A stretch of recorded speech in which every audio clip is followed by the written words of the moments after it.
Hello, everybody, and welcome back to the Fringe North podcast. I'm so excited to be back. My name is Garrett Ryan. I'm with Artist Relations this year for the Fringe North 2022 Festival, and I'm really excited to be joined today by Carlyn. So if you want to introduce yourself, Carlyn. Hi, I'm Carlyn Rhamey. I'm a Hamilton-based artist, and I'm bringing Chaotic Good to Fringe this year. Great, that's awesome. So you participated with us last year. I'm excited to talk a little bit about your experience last year and how it compares to this year, but we'll get to that. First things first, talk to me a little bit about Chaotic Good. Yeah. So it was I guess you're in the classic pandemic show. Not about the pandemic though, don't worry. But I knew I wanted to kind of put in these stories that I had kicking around that never quite fit into one of my solo shows before. And so when I had the opportunity to do a recorded show for the Hamilton Fringe, and a shorter version, I think it's only 40 minutes is a shorter show. I kind of jumped at that. So I kind of put all these stories into this piece and also included kind of some stories about my family. I'm a new auntie, or new in the past 5 years. So I went during the pandemic, I ended up going home to the Kingston area where my whole family now lives and spending a lot of time with my nieces. And so I kind of started including those stories too, as I got to know them more. So they kind of thread throughout the show. Very interesting. So you're from Kingston originally and then came to Hamilton? Or I'm from Niagara. I grew up in a city called Welland, Ontario. Yep. I always call it a town, but it's technically a city. And I moved to Hamilton to work as an artist. And then my entire family moved up to Kingston 4 hours away. Cool. Yeah. Very interesting. I want to talk a little bit about your experience growing up, especially growing up in a smaller town, smaller city. But first, I also wanted to share, interestingly enough, my sister-in-law just had a baby as well. So I've got a little niece, and she lives in Hamilton. So that's interesting kind of connection there. So I'm in Hamilton frequently enough to visit the little just like 6 months now. Yeah. Oh, that's awesome. Okay, you're going to like the show then. There's some good like auntie uncle stuff in that. Yeah, exactly. Yeah. So I guess, talk to me a little bit about growing up in Welland and what it was like. What's your journey into the arts and into how did you get here? So I mean, I have ADHD. Last year I did the ADHD Project. So, growing up in a city, and now Welland the art scene is growing, which is really, really wonderful. They actually have like a vibrant circus scene right now, which I'm like, what? I would have loved that growing up. So I do want to do a good shout out for Welland there. But when I was growing up, there wasn't a whole lot of options for the arts. And it was kind of my only thing that I ever felt at home in. Especially having ADHD and a learning disability and being in segregated classrooms. I really, really struggled making friends socially and kind of finding something that I felt like I could really grab onto and make my own. But I got really, really lucky in my high school. And my high school drama teacher was really, really supportive. And funny enough, I just did my first professional play in Niagara, in Port Colborne, and my high school teacher came out and we went out for drinks after, and it was like a really wild full circle moment. And that's kind of what happens is I think especially in a smaller place when there's not a lot of opportunities, if you have those people that kind of champion you and support you and kind of show you that being an artist is a way to live and can be a career and a lifestyle and a path for you. So yeah, I was very privileged and lucky to have that person who's still in my life and still supporting me 15 years later, which is wild. Yeah, that's great. I'm so happy to hear that you've had some opportunities to go back and perform in the area you grew up. That's great. It was pretty funny, especially because my childhood babysitter is like, and my honorary grandmother, and unfortunately her husband passed last year, and so I was like, oh, I'm in town for 2 weeks. I'll just stay with her. So I was literally living with my childhood babysitter, staying in Welland and commuting to Port Colborne for the show. It was a bit strange, but really wonderful. Yeah. That's really great. So wait, Yeah. when was that? I just finished last Sunday. Oh, so this is the project you were yeah. just working on then? Yeah. Oh, Yeah. awesome. With Lighthouse Festival. Yeah. It was Right. a 5-week run, and I just wrapped that up. So yeah, I'm still kind of spinning from it all. It was really wonderful. Yeah, it was a great experience. That's so awesome. Yeah, I'm so glad you've been able to have that opportunity. That's fantastic. Mhm. I wonder if you could talk a little bit about something I talked about with Tova, who is the Fringe North president. I talked with her on a live stream a few weeks ago about how great the Hamilton art scene is and how much it has grown in the last decade, 2 decades. One of the things that have kind of ushered in that growth has been the Hamilton Fringe. For the people listening in Sault Ste. Marie right now that have never experienced the Hamilton art scene, wonder if you could talk a little bit about what it's like to be an artist in Hamilton. Yeah, I mean, Hamilton,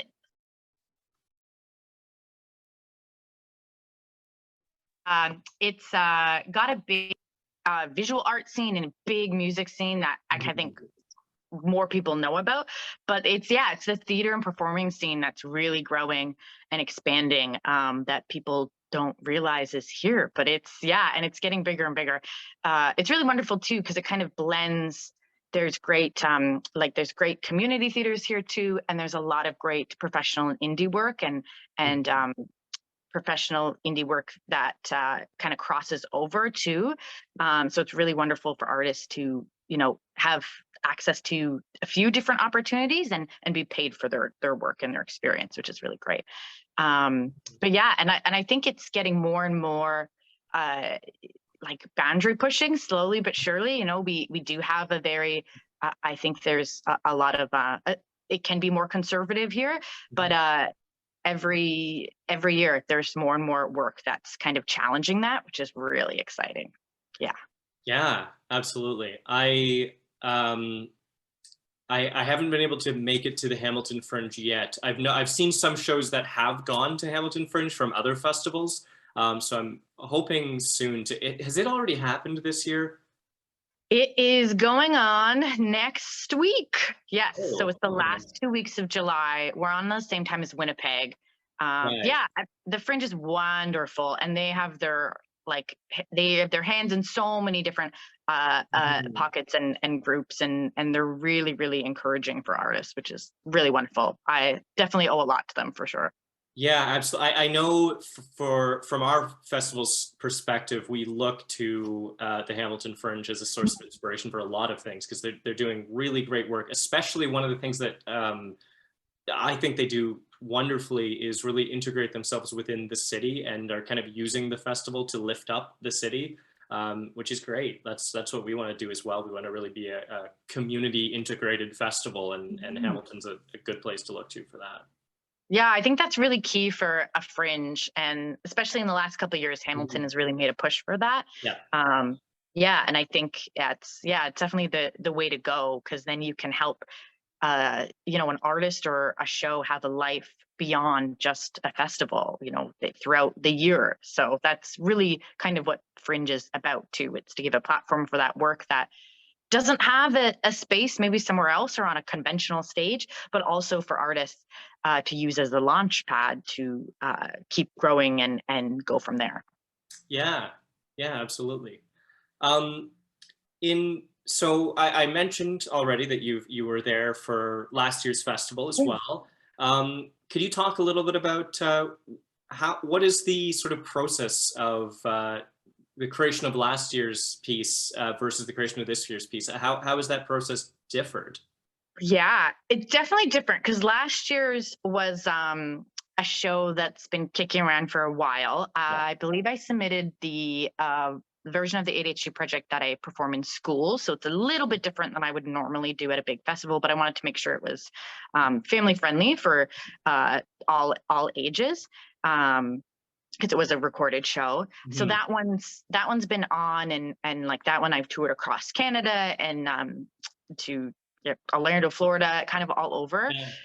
This one I wrote last year specifically for it's specifically an online show. I would love to adapt it for live. I just haven't yet.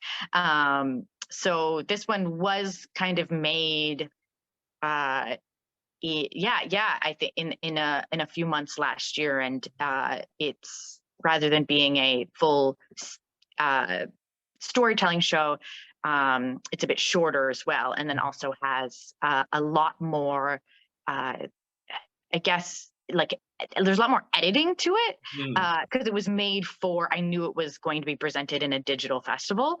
So whilst the ADHD Project is kind of, it's edited, but it's the story kind of all the way through.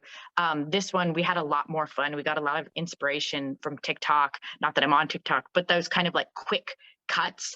And that kind of really helps comedy sometimes. So we really tried to make it not just a recorded show, but also, interesting and, a medium that we're used to. We're used to watching storytelling on social media. So we kind of tried to blend it with that as well, while still keeping it as a genuine storytelling trope, because it's true stories from my life. Yeah. Very interesting. I love people that are really leaning into the technological aspect and the digital aspect, because like I've already said this in previous podcasts and live streams, but I say this all the time, but I really think we need to look at the this digital theatrical realm as an opportunity rather than a hindrance. So I'm really excited to hear that you are incorporating those digital aspects instead of just like trying to use it but don't really want to be there. We'd rather be on stage. Instead, you're actually like leaning into it. Yeah, I mean, it didn't come easy, I'll tell you that. It wasn't my initial plan, but I actually I have so much, I'm not a film actor, I'm definitely a theater person, and I have so much anxiety about looking into a camera and talking to the camera. If there's someone else, like you're here talking to me, that's great. Or if I'm performing and I know there's an audience on the other side, but to film myself by myself in my studio is physically painful. It took me like a full, like 36 hours to get that show filmed, because I just, there was so much anxiety coming through, even though there's no one watching me, but that's what it is for me. But I got really lucky though, and I have a creative partner that is really into editing and sound. And so when I mentioned, I'm having to stop the story, every 5 seconds, we started talking about like, well, why are we trying to get the whole thing anyway? Because it's not going to be performed live. It's specifically for online. So why don't we use that? So that's when we started to get more playful with it. And again, I don't have those skills, but I'm lucky enough that I have a creative, wonderful best friend, Jesse Horvath, who was able to just have so much fun with it. And I'm so glad, because it ended up being too, which was really cool, more of a collaboration. Like he had a lot of creative say, and he made a lot of creative decisions in the shaping of the show. So he almost acted like a digital dramaturg, or he really did, which was an element that we didn't have before. So that was really cool too, because suddenly it wasn't just, hey, put this together. We're working together for hours and hours and hours, days and days. But it ended up being really fun process. Yeah. Yeah, that's very interesting. I that sort of journey into figuring out what works and what doesn't work, like for yourself. That sounds. I'm really excited to see how it translates. Like I'm really looking forward to seeing it.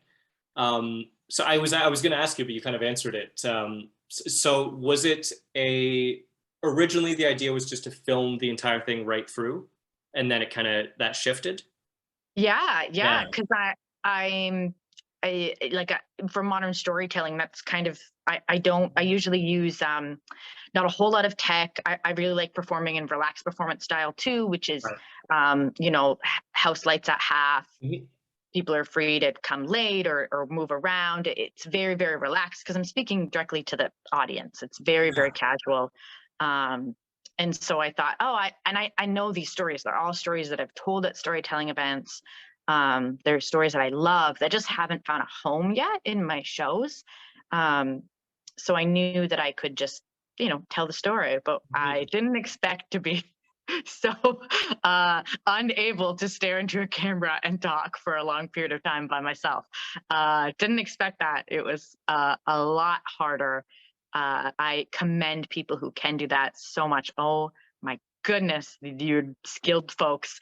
I cannot. But I mean, I'm kind of glad that that happened, although it was a rough 2 days of filming. It ended up working really, really well because it means, again, we got to play with that digital medium, and we wouldn't have had before. We would have maybe added a few things, and I think I kind of wish we had a little bit more time because we would have added a lot more. But even just getting to change the aesthetic of the show, because it will look quite different than the ADHD project that people saw last year. It will be, the aesthetic is it's specifically for digital, so it'll be a kind of a different experience for them, viewing experience. Yeah. Do you think, because you mentioned as a storyteller, the kind of connection with the audience, the people you're telling the story to is really important. Do you think that was potentially one of the roadblocks in that you don't have that connection? And then how did you go about trying to figure out that connection? It's like a removed connection because it's pre-recorded as well. Do you think it'd be different if it was like a live talking to a camera and you knew there was people actively watching on the other side, or? Yeah, it would be different because I'm used to that. I'm used to doing Zoom shows. I perform the ADHD Project in schools all around Ontario, and so the last 2 years we've been doing them on Zoom, which is great because a lot of the times there's a Q&A afterwards too. So there is, I know we're going to get to that connection part. And once in a while, the kids take their mics off and talk to me. So I'm like, oh, okay, you are there. Yeah. So there's little things like that. But it's definitely, I really rely on having that audience and being able to see their reactions. They kind of work almost as a acting partner sometimes on stage. I react off of them. I'm able to improv with them. I acknowledge that they are there with me as I tell these stories. Which is why I really, really love storytelling. So not having that, it makes it a lot more difficult.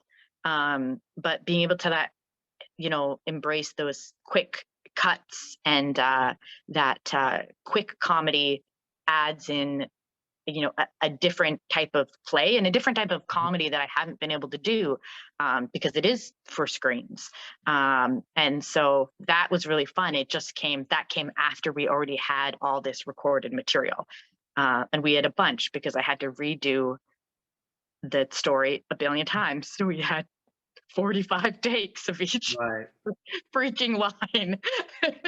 But then it was fun too because we got to match up. The comedy timing of this is really good. Let's match it with this one from this take. And so we got to pick the best of the best and make it so quick so it moves really fast.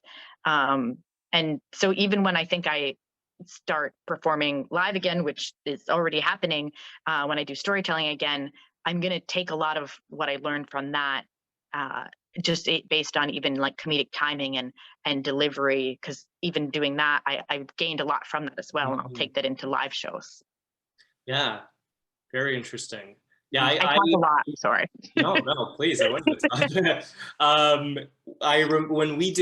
When my company, we had a show at Fringe North last year that we recorded on stage, and there was people in the audience, but only like a scattered, like people that were working the cameras or like in the facility. And we did the whole show, and it wasn't a comedy, but there were definitely bits that were intended to be comedic. And I just remember like the pain that you feel when you don't hear any audience response from jokes. And then afterwards, we had people like, that was so funny, but we couldn't laugh because we didn't want to mess up the recording. Like, oh, that's okay. Like, I wish you would have just laughed, because it felt like, just like, it's so awkward just to leave that hanging there, and to like have bits that are supposed to play off an audience. Like, you really have to, if I went back, I would have approached the writing very differently, because I wouldn't have had those bits that are meant to have sort of an audience reaction, or at least in the directing, like I wouldn't leave those beats for an audience to respond to things. Yeah, it's very weird, for sure. Yeah. And I think you described it perfectly. It's painful when you don't get the laugh. Yeah. I mean, even more so when it's live. Yeah. It's just like, because you kind of inherently expecting it as like as a performer, as with it, like that's what you do. You kind of have to let that linger for a second, and you can kind of tell when something is going to maybe resonate with the audience. Then when nothing happens, it's like, oh, that hurt. For sure. I'm not, the other good thing about storytelling is I can just laugh at my own joke and then move on. Yeah. I'm wondering, so just in looking up some of your past work before we started this podcast, I was very interested in the show you did called Sear. Good job saying the name right.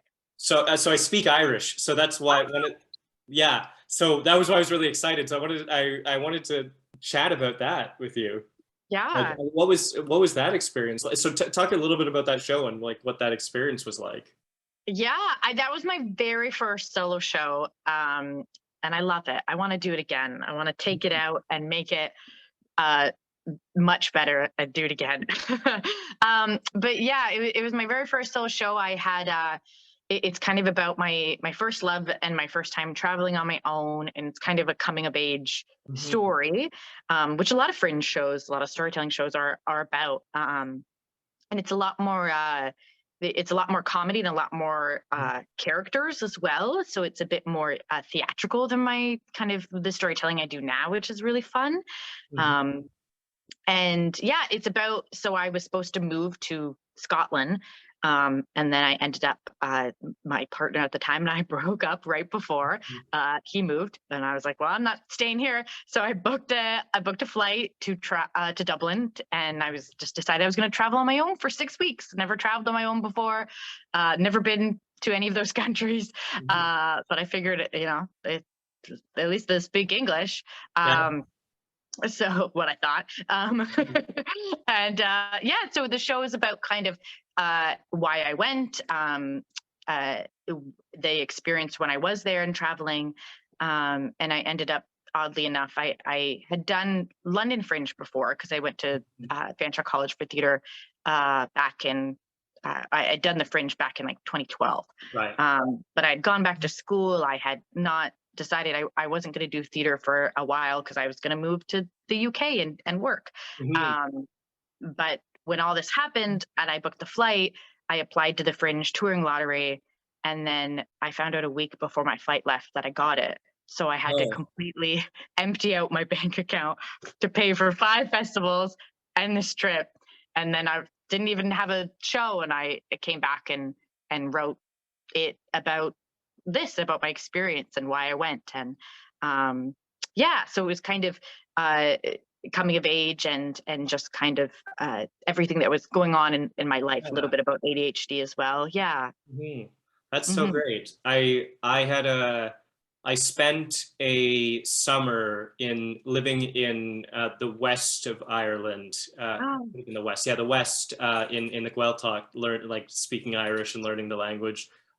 So I can relate to, I was excited to see that, because I can relate to sort of like the self-discovery aspect of being especially in like rural Ireland, and it's so beautiful, and so that's really cool. And I have an Irish background as well, and my name Carlyn means Irish little warrior, and so it was really, it felt, Ireland just felt like home.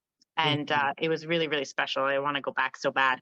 And a big thing there, in talking with people, because I was on my own, so I just talked to people. A lot of old Irish dudes at the pub became my friend. They do. Yeah, exactly. They were wonderful. if you want to have someone immediately just adore you, go in the Gaeltacht and say like one thing to someone in Irish. Like ask someone just say like, hi, how are you? Like they'll go to, and they will like, they're like, your Irish is poetry. You're like, if they know you're not from Ireland and come and try to speak the language, they will adore you. Yeah. Oh, that's good to know. I'll have to brush up for when I go back. Yeah. Exactly. Yeah. If you want to say, like, I haven't spoken Irish in so long. I tried to order a drink. Say, Boilam Pinta, like whatever, Pinta beer, Pinta Guinness, Boilam Pinta Guinness is like to order a pint of Guinness. That's one of the most important phrases. Huh. I haven't spoken it in a long time, but I had the memories come back when I saw your piece. That's awesome. Yeah, it's interesting to make a show with a title that's in a different language, because most people just think I spelled sore wrong. Yeah. And initially, the first time I toured it, we put free in brackets because that's Sarah means free. And then everyone just thought it was a free show. Oh yeah. So it's been a constant like thing of whether or not if I do it again to change the name. But you're kind of making me not want to change it. No, keep it in Irish. Okay, so I'll tell you. So two things. Potential suggestion. Feel free not to take it, but just as a idea, I feel like the name Saoirse, because of the actress, has become a lot more common, so people might recognize that, and that means freedom. So it's similar, and people might say, "Oh, I know Saoirse. I know Saoirse Ronan." Like that's become more into the zeitgeist. And then also I stick with the Irish name. I'm working on a show about. So I also come from an Irish background. I'm working on a show with the title is Fuil, which means blood in Irish. So so I've got the Irish title show as well. So we got to stick with it. Yeah, oh, that's great. Okay, we'll have to talk more about this. Yeah, for sure. Yeah. That's awesome. Very cool. Well, I just noticing the time. I could keep talking, but I feel like we should probably wrap up. I never stop talking, so it's all good. I could definitely keep going, but I guess just to end things off. So what I've been asking some people is just to share sort of like an elevator pitch. Why should someone check out your production this year? Oh my gosh, I haven't. That's such a good question, and I should really have my elevator pitch, but I don't remember it from last year. So I'm like, oh no. Come see Chaotic Good if you have family members. If you don't have family members, if you have a dark sense of humor, I'm pretty sure my 4-year-old niece is evil and trying to kill us all. So that's a hilarious element throughout the show. And also if you like to see people shake things up for the greater good. I'm tooting my own horn a little bit there, but it's kind of this is a terrible elevator pitch. Oh my God. It's kind of the process of how you can use chaos to be chaotic good. Yeah. That's awesome. I'm so excited to check it out. It sounds like it's going to be a great show. And we're so happy to have you back in the festival this year. Thank you. I'm happy to be back. It's really fun to be able to do a festival, even though you're not there. I hope to be there live at some point. But it's, when I do, hopefully then I will meet people who've seen the shows, and it'll be like a built-in little Fringe family already there, which is what I'm hoping happens. It will. We would love to have you if you can ever make it up, for sure. Yeah. Well, thank you so much for coming. So if you want to check out Chaotic Good and a whole slew of other amazing live and digital content, Fringe North will be running this August from the 18th to the 21st. You can buy tickets on our website, which I have in my name here, SueFringe.com, our brand new website. You can buy tickets August 1st. And again, those dates are August 18th to the 21st this summer, obviously this summer. And we really hope to either see you in person or to see you digitally. Thank you so much again, Carlyn, for being here. I really appreciate it. Thank you. So much fun. Yeah. All right. Fringe North runs from August 18th to the 21st. This year, Fringe will be a hybrid festival, so there will be both in-person and digital offerings. To stay updated and learn more, visit SueFringe.com.